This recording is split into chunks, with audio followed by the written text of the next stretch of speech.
روی دیوار یادبود بغداد کلاهخودهایی خاموش آویزان شدند. هر کدام روزی بر سر جوانی بود که قلبش برای خاکش میتپید. اینجا صدای فریادها خاموش شده، اما صدای قلبها هنوز میتپد.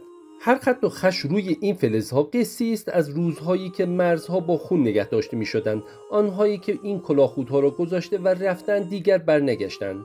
امروز اینها فقط آهن نیستند، اینها نشانه اند، نشانه شجاعتی که با هیچ زمان و مکانی فراموش نمیشوند. به آنها نگاه کن و یادت باشد امنیت ما بهای بزرگ داشته است.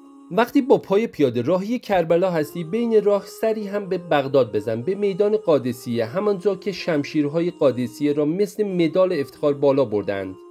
پس از جنگ به دستور صدام با کلاهخودهای هزاران شهید ایرانی بنای یادبود ساخته شد. هر کلاهخود با شلیک گلوله سوراخ شد و تعدادی حتی به جاده ها چسبانده شد تا روز رژه سربازان از روی آنها بگذرند و لگدمالشان کنند.